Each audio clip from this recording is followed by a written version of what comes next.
নারায়ণগঞ্জের আলোচিত সাবেক সংসদ সদস্য শামীম ওসমানকে ভারতের পর সংযুক্ত আরব আমিরাতে দেখা গেছে। ২ অক্টোবর আরব আমিরাতের আজমান সিটি সেন্টারে তাকে দেখা গেছে। রাত ৯টায় শপিং সেন্টারটিতে তাকে ঘুরতে দেখেন প্রবাসীরা।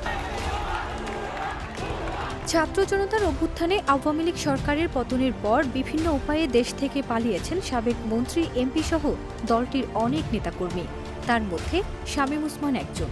মৃত্যুর সাথে অ্যাপয়েন্টমেন্ট নিয়ে রাস্তা। গণমাধ্যম সূত্রে জানা গেছে, শপিং মলের শামীম ওসমানের সঙ্গে বোরখা পরিহিত আরও ২ জন নারীকেও দেখা গেছে। তাদের ৩ জনের হাতে লাল সুতা বাঁধা ছিল। ধারণা করা হচ্ছে, সম্প্রতি ভারতের নিজামুদ্দিন আউলিয়া দরগা থেকে এই সুতা বেঁধেছেন তারা।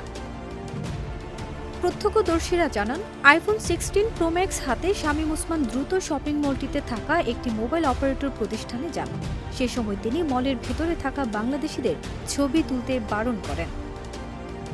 গত ৩ আগস্ট শামীম ওসমান দেশ ছেড়েছেন বলে চাউর হয়, কিন্তু সেদিন তিনি ধানমন্ডিতে আওয়ামী লীগ সভানেত্রীর কার্যালয়ে দলের সাধারণ সম্পাদক ওবায়দুল কাদেরের সংবাদ সম্মেলনে উপস্থিত হয়ে সাংবাদিকদের জানান তিনি দেশেই আছেন। পরে ৫ আগস্ট সরকার পতনের ঠিক ১ মাসের মাথায় তাকে দিল্লির নিজামুদ্দিন আউলিয়ার দরগাহে দেখা যায়। ফারজানা নিকিতা, দেশ রূপান্তর।